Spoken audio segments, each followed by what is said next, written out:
Hello everyone, आज का हमारा टॉपिक है प्रथम कोटि की अभिक्रियाएं। ये क्लास 12th केमिस्ट्री से है। इंपॉर्टेंट टॉपिक है एग्जाम की दृष्टि से, ठीक है। बिल्कुल पेपर पैटर्न के अनुसार तैयार की गई है ये वीडियो। वे अभिक्रियाएं जिनमें अभिक्रिया का वेग अभिकारक के अणुओं की सांद्रता के गुणनफल की प्रथम घात के समानुपाती होता है, प्रथम कोटि की अभिक्रिया कहलाती हैं। प्रथम कोटि की अभिक्रिया कहलाती हैं। अब इसको देखते हैं। ये हमारा अभिकारक है और ये उत्पाद बन रहा है। वेग किसके? वेग समानुपाती अभिकारक की प्रथम घात के होता है, या dx अपॉन dt अनुक्रमानुपाती ए इनवर्स 1 होता है। ए इनवर्स 1 होता है। अब इसका एग्जाम्पल देखते हैं। CH3 C2H5 की जब क्रिया कराते हैं तो हमें CH3COH प्लस C2H5OH में प्राप्त होता है। अब प्रथम कोटि के अभिक्रिया के लिए वेग स्थिरांक का व्यंजक, प्रथम कोटि के अभिक्रिया के लिए वेग स्थिरांक का व्यंजक देखते हैं। व्यंजक ये हमारा क्या अभिकारक और ये हमारा उत्पाद बन रहा है। प्रारंभ में हमारा सांद्रण ए है और उत्पाद हमारा 0 मोल प्रति लीटर इनवर्स बन रहा है। टी समय बाद जो सांद्रण है A-X है और उत्पाद हमारा x मोल प्रति लीटर इनवर्स बन रहा है, ठीक है।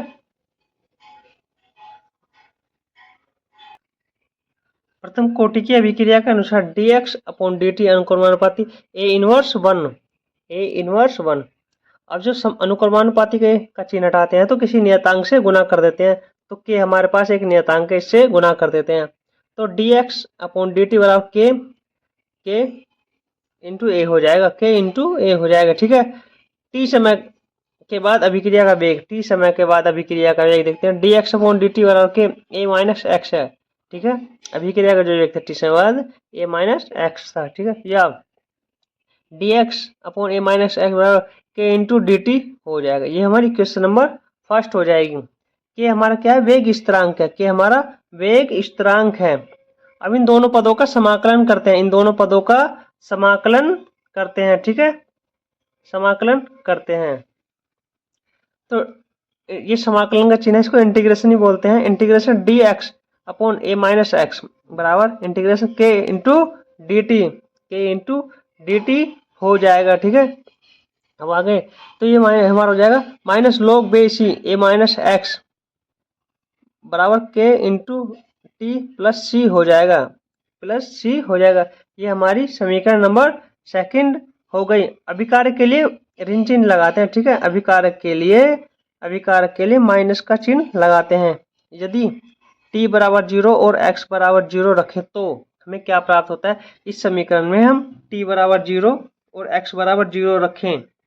इस समीकरण में t बराबर 0 और x बराबर 0 रखें तो क्या प्राप्त होता है? तो हमें माइनस log बेस a बराबर c प्राप्त होता है। c का मान समीकरण 2 में रखने पर, जब c का मान समीकरण 2 में रखते हैं तो हमें इस समीकरण में हम c का मान रखेंगे समीकरण 2 में, तो हमें क्या प्राप्त होता है?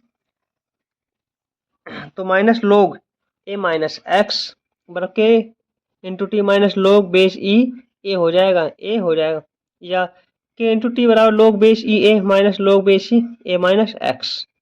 अब इसको log m प्लस n के रूप में लिख देंगे, तो log m माइनस n बराबर log mn के रूप में लिख देंगे तो हमें तो आगे kt बराबर log base e a upon A-X हो जाएगा, या k बराबर 1, इसको इस प्रकार लिख सकते हैं 1 upon T log base e a upon A-X, ठीक है। log बेस e का जो वैल्यू होती है 2.303 log बेस 10 रखने पर, log बेस e की वैल्यू 2.303 log बेस 10 रखने पर जब इसको वैल्यू को रख देंगे तो k बराबर 2.303 upon T log base 10 a upon A-X। यही प्रथम कोटि की अभिक्रिया के लिए वेग स्थिरांक का व्यंजक का फॉर्मूला है, जो कि हमें प्रूव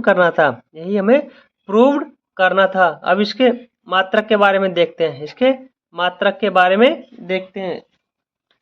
इसका जो मात्रक होता है, प्रथम कोटि की अभिक्रिया का मात्रक या कोटि की अभिक्रिया का मात्रक होता है सेकेंड इनवर्स वन या मीटर इनवर्स वन, इसका मात्रक होता है। कभी कभी एग्जाम पूछ लेते हैं इसका मात्रक क्या होता है। प्रथम कोटि की अभिक्रिया का मात्रक सेकेंड इनवर्स वन या मिनट इनवर्स वन होता है। ठीक है, वीडियो पसंद आए चैनल को लाइक करें, सब्सक्राइब करें। धन्यवाद।